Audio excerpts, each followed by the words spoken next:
குற்றமில்லாத இரத்தத்தை காட்டிக் கொடுத்து விட்டேன். விடியற்காலமான போது சகல பிரதான ஆசாரியரும் ஜனத்தின் மூப்பரும் இயேசுவை கொலை செய்யும்படி அவருக்கு விரோதமாக ஆலோசனை பண்ணி அவரை கட்டி கொண்டு போய் தேசாதிபதியாகிய பொந்தியு பிலாத்துவினிடத்தில் ஒப்புக் கொடுத்தார்கள். அப்பொழுது அவரை காட்டிக் கொடுத்த யூதாஸ் காரியோத்து அவர் மரண ஆக்கினைக்குள்ளாக தீர்க்கப்பட்டதைக் கண்டு மனஸ்தாபப்பட்டு அந்த 30 வெள்ளிக்காசை பிரதான ஆசிரியரிடத்திற்கும் மூப்பரிடத்திற்கும் திரும்ப கொண்டு வந்து, குற்றமில்லாத இரத்தத்தை நான் காட்டிக் கொடுத்ததினால் பாவம் செய்தேன் என்றான். அதற்கு அவர்கள், எங்களுக்கென்ன, அது உன்பாடு என்றார்கள்.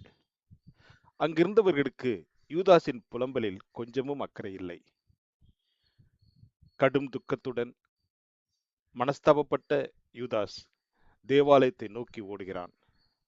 தேவாலய சந்தையை கடந்து ஆசாரியர் பணிபுரியும் பலிபீடம் வரை ஓடுகிறான். மனநொந்து போன யூதாஸ் தன் கையில் இருந்த 30 வெள்ளிக்காசுகளை அங்கேயே தேவாலய பலிபீடத்தின் நடுவில் தூக்கி எறிந்துவிட்டு நகரத்தை விட்டு வெளியே ஓடி மரத்தில் தூக்கு போட்டுக்கொண்டு தற்கொலை செய்து கொள்கிறான். அந்தோ பரிதாபம்! பலமுறை எச்சரிக்கப்பட்டும் இயேசுவாலேயே பலமுறை உணர்த்தப்பட்டும் பிசாசுக்கு தன் உள்ளத்தை பறிகொடுத்த யூதாஸ் நமக்கு ஒரு எச்சரிக்கையின் சின்னம்.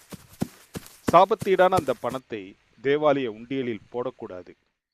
தேவாலய ஆசாரியர் அதை பொறுக்கி எடுத்து பிரதான ஆசாரியரிடம் கொடுக்கின்றனர்.